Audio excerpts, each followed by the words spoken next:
Assalamualaikum warahmatullahi wabarakatuh. Nama saya Fadilah Setiana, NIM 102. Pada kesempatan kali ini, video ini berfungsi untuk memenuhi tugas mata kuliah praktikum pemrograman berbasis web untuk tugas Lapres modul 2. Jadi di sini saya akan menjelaskan beberapa kode program PHP menurut coding guidelines. Yang di dalamnya memang ada PHP coding guidelines. Sebelum itu, saya akan mengaktifkan XAMPP terlebih dahulu untuk bisa menyambungkannya pada web browser, tampilan pada web browser. Jadi bisa kita lihat pada tampilan Sublime kode program di sini. Pada baris pertama ada doctype HTML. Pada tag ini menunjukkan bahwa pada kode program ini ada HTML di dalamnya. Jadi ada unsur-unsur HTML, yaitu HTML, head body, seperti itu, seperti tag-tag HTML lainnya. Tag HTML ini berfungsi untuk desainnya dalam kode program ini, jadi tidak berfungsi untuk menampilkan, tapi hanya untuk desain tampilan. Jadi untuk baris yang ketiga merupakan unsur HTML, yaitu tag head yang berfungsi sebagai info meta pada tampilan web. Sini di dalam head ada title atau judul pada web browser, nantinya pada web nanti itu ada judul, yaitu tugas Lapres. Mari kita lihat pada web browsernya.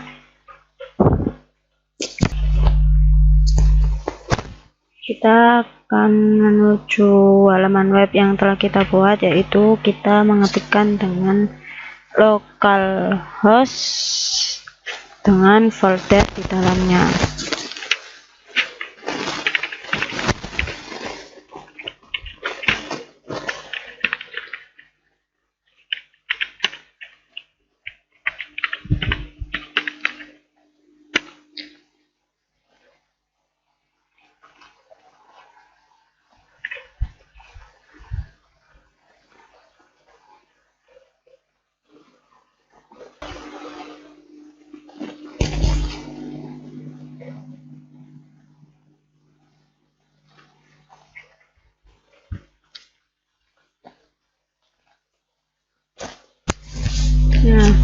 Nah, fungsi dari head itu akan menampilkan info meta pada judul web ini, tampilan web ini, yaitu dengan judul tugas Lapres.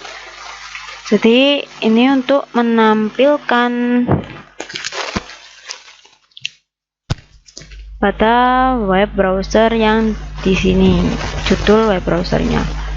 Lanjut, kita akan ada tag body. Tag body ini berfungsi untuk eksekusi HTML dan PHP di dalamnya untuk tampilan pada web browser ini. Jadi untuk baris yang ke-8 ini, ke-8 ada tag H1 dengan atribut alien yang memiliki nilai center. Nah, di dalam ini elemennya yaitu data mahasiswa. Elemen di antara tag ini yaitu data mahasiswa. Jadi nanti pada tampilan web browser akan muncul data mahasiswa seperti ini. Lalu alien center ini, atribut ini berfungsi untuk menempatkan kata data mahasiswa ini ke tengah tampilan dan memiliki ukuran H1 di dalamnya. Tag P ini berfungsi untuk memberikan paragraf di antara data mahasiswa dengan profil mahasiswa ini nantinya. Jadi di sini adalah tag paragraf untuk memberikan jarak. Di sini ada sintaks PHP. PHP di sini menandakan bahwa di bawahnya nanti itu akan ada eksekusi bahasa pemrograman PHP. Jadi kita menggunakan eksekusi pemrograman PHP dengan coding quite lines. Beberapa fungsi dari coding quite lines. Yang untuk baris ke-12 itu ada sintaks sederhana yang di baris 11 ini merupakan komen satu baris. Kita bisa menggunakan komen satu baris untuk memberikan keterangan saja untuk membaca kode program ini. Namun, baris komen ini tidak akan muncul di tampilan web browser. Bisa kita lihat di tampilan web browser ini tidak ada sintaks sederhana di sini karena tidak dieksekusi. Karena komen hanya berfungsi untuk mempermudah orang membaca kode program kita. Lalu di baris 12 itu ada echo, tag H2, tag U, profil mahasiswa, penutup tag U, dan penutup tag H2. Ini maksudnya echo ini memang berfungsi untuk menampilkan suatu data ke tampilan layar atau tampilan web browser web ini. Jadi yang akan keluar, yang akan dieksekusi menjadi kata-kata atau tampilan pada web ini yaitu profil mahasiswa. Bisa kita lihat di sini tag di antara H2 dan U. Tag U ini berfungsi untuk memberikan underline, font underline pada profil mahasiswa, dan untuk H2 berfungsi untuk memberikan ukuran H2 untuk kata profil mahasiswa. Tag H2 dan H1 memiliki perbedaan. H1 ini lebih besar daripada ukuran dari H2. Jadi apabila kita memberikan tag H2, H3, dan H4, maka itu akan lebih kecil. Semakin besar nilai H-nya, semakin kecil ukuran hurufnya. Lanjut ke variabel. Variabel ini merupakan wadah untuk beberapa data, sehingga kita bisa memasukkan beberapa data dengan memberikan tanda-tanda nama deskripsi variabel. Variabel biasanya ditandai dengan adanya ini $. Ini. Jadi variabel dan diikuti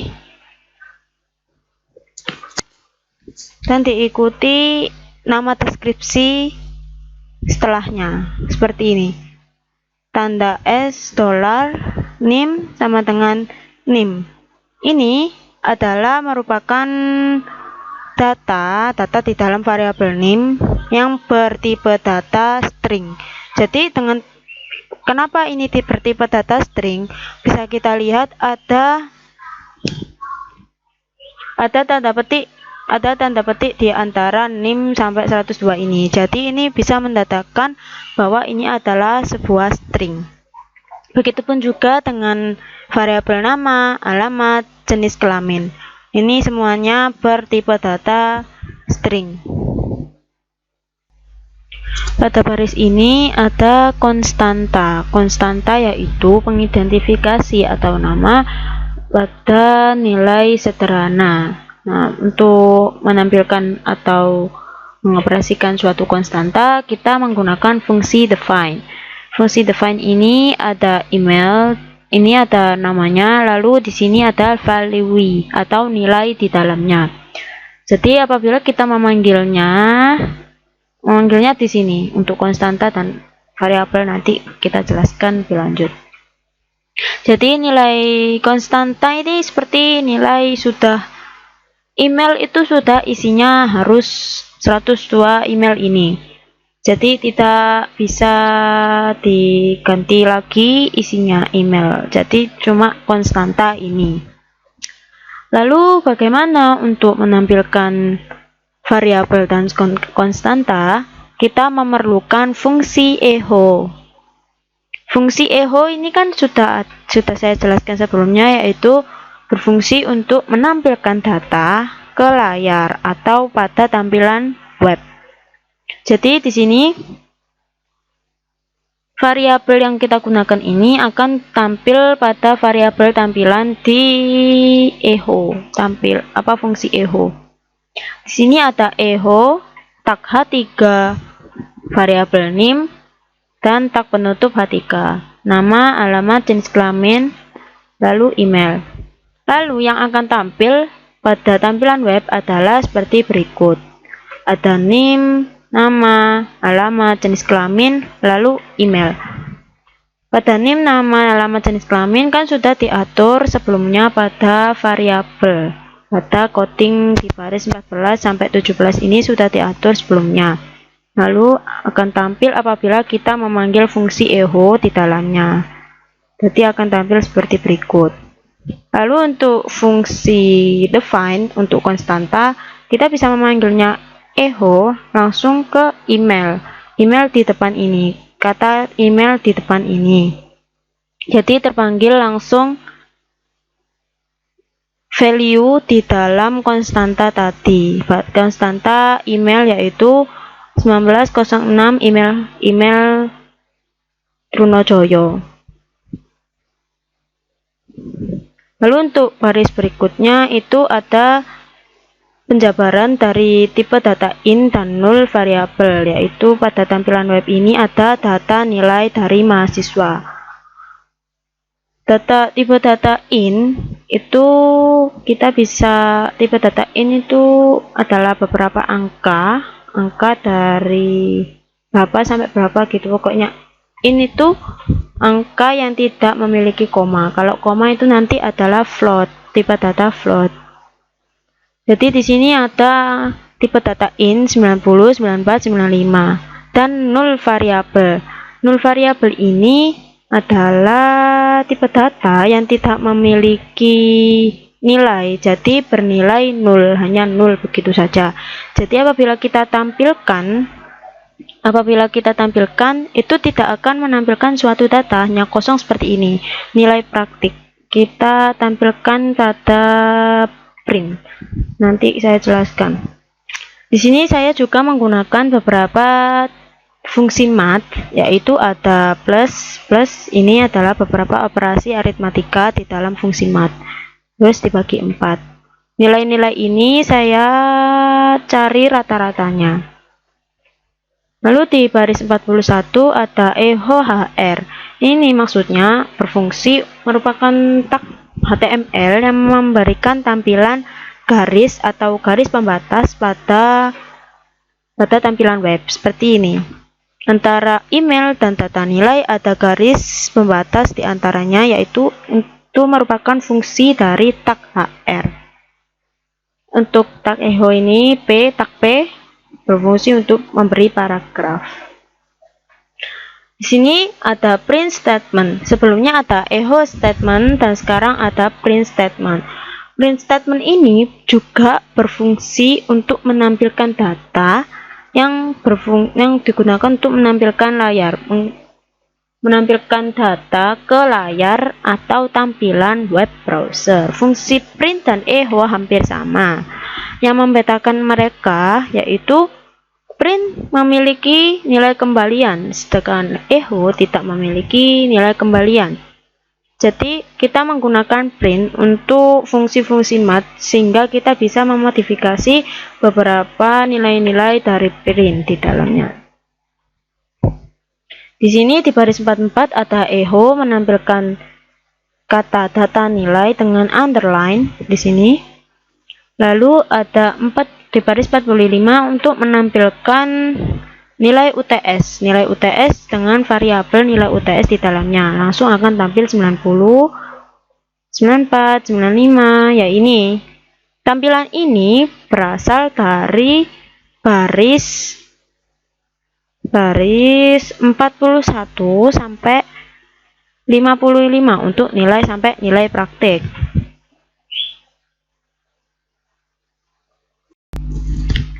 Untuk baris selanjutnya kita akan ada fungsi math dan tipe data float di dalam baris ini nanti. Di baris 59 ada echo nilai rata-rata, nilai min untuk menampilkan fungsi math yang sudah kita dimasukkan di variabel nilai min. Jadi di sini ada nilai UTS dimasukkan plus nilai UAS plus nilai tugas plus nilai praktik yang semuanya itu dijumlahkan dan dibagi 4 akan menghasilkan nilai min ini. Jadi akan tampil pada nilai rata-rata seperti berikut. Untuk nilai rata-rata yang tampil yaitu 69,75. Ini merupakan tipe data float di dalam hasil dari nilai min. Ini adalah tipe data float. Tipe data float adalah tipe data yang memiliki angka desimal di dalamnya. Untuk baris 61, echo tag P untuk memberikan paragraf, lalu ada nilai minimal. Nilai minimal ini merupakan fungsi mat. Ini akan echo menampilkan nilai minimal, lalu di sini adalah operasi fungsi mat di dalamnya, yaitu fungsi mat min atau max itu berfungsi untuk mencari nilai terendah atau nilai tertinggi dari beberapa angka yang dimasukkan di dalam fungsi tersebut. Saya memasukkan nilai UTS, nilai UAS, nilai tugas. Ini adalah variabel dengan angka-angka berikut. Nah, untuk nilai min dan max akan dicari nilai terendah atau nilai terbesar pada variabel nilai UTS, nilai UAS, dan nilai tugas. Pada fungsi min itu untuk mencari nilai terendah dan untuk nilai max, fungsi max untuk nilai terbesar. Inilah fungsinya. Nilai minimal yaitu 90 dari data nilai ini, lalu nilai maksimalnya yaitu 95. Di sini ada fungsi round. Fungsi round ini berfungsi untuk membulatkan suatu angka. Contohnya yaitu pada nilai rata-rata. Nilai rata-rata yang sebenarnya 69,75 dibulatkan dengan fungsi pembulatan round yaitu menjadi 70. Selanjutnya kita akan melihat adanya tipe data array di dalam baris fungsi PHP. Di sini ada yang pertama ada echo tag H2 mata kuliah yang diampu. Ini ada pembatas dengan tag HR, lalu ada judul mata kuliah yang diampu dengan suatu underline di dalamnya. Setelah itu ada echo P untuk membuat paragraf. Lalu kita membuat variabel dengan mata kuliah. Di sini fungsi tipe data array kita menggunakan fungsi array. Lalu ada beberapa data di dalamnya dalam array. Lalu untuk menampilkan array atau menampilkan nilai balikannya dari array, kita menggunakan fungsi vartum yang berfungsi untuk memberikan nilai balikan pada tipe data. Vartum dengan variabel mata kuliah. Di sini kita lihat tampilan pada tampilan web. Ada array yang memiliki panjang 4. Nah, di sini ada array ke 0 yang memiliki jumlah string 24 dengan data pemrograman berbasis web. Seperti itu membacanya. Lalu untuk array yang urutan ke-1, string 21 dengan jumlah 21 dengan data statistika pendidikan di dalamnya dan seterusnya. Untuk selanjutnya ada fungsi string. Fungsi string di sini memiliki beberapa fungsi di dalamnya untuk kita gunakan. Di sini ada echo HR untuk pembatas, echo P untuk membuat paragraf, echo H2U fungsi string dalam PHP untuk menampilkan fungsi string dalam PHP dengan underline dan ukuran H2. Dan di echo BR kita berfungsi untuk memberikan baris. Di sini ada echo jumlah string nama. Ini akan menunjukkan beberapa tampilan dari fungsi string dengan menggunakan variabel variabel nama ini. Nama Fadila Septiana y.a. Untuk itu kita menggunakan variabel itu untuk mengimplementasikan beberapa fungsi string. Fungsi string yang pertama yaitu fungsi strlen. Fungsi strlen ini berfungsi untuk memberikan nilai balik suatu string atau menampilkan beberapa jumlah dari string itu ada berapa. Jumlah string dari nama itu ada 27. Fungsi yang kedua itu ada fungsi string word count. Ini berfungsi untuk menampilkan jumlah kata dalam string nama. Jumlah kata dalam string nama itu ada 5. Setelah itu ada fungsi stref. Fungsi stref ini berfungsi untuk membalikkan suatu string yang sebelumnya adalah nama Fadila Septiana y.a dibalikkan menjadi a.y. Nah, dibalikkan seperti ini. Lalu untuk fungsi yang selanjutnya itu ada fungsi string strpos yang berfungsi untuk menemukan kata dalam string nama, string variabel nama. Kita lihat, di dalamnya kita akan memasukkan string yang akan dicari, lalu koma, di sini ada kata-kata string yang perlu kita cari. Selanjutnya fungsi string yang terakhir yaitu fungsi string replace. Fungsi ini berfungsi untuk merename atau mereplace suatu string dan menggantikannya menjadi kata yang lain. Pertama, kita akan memasukkan nama string yang akan kita ganti yaitu Fadila. Lalu kita menggantinya dengan Della. Nah, string yang variabel atau string yang akan kita ganti dimasukkan pada akhir. Beginilah tampilan dari web. Kita mengganti data atau teks pada string nama dengan nama yang sebelumnya adalah Fadila Septiana y.a menjadi Della Septiana y.a. Sekian dari analisis kode program PHP dengan coding guidelines ini. Terima kasih. Mohon maaf apabila ada salah kata dan perbuatan. Wassalamualaikum warahmatullahi wabarakatuh.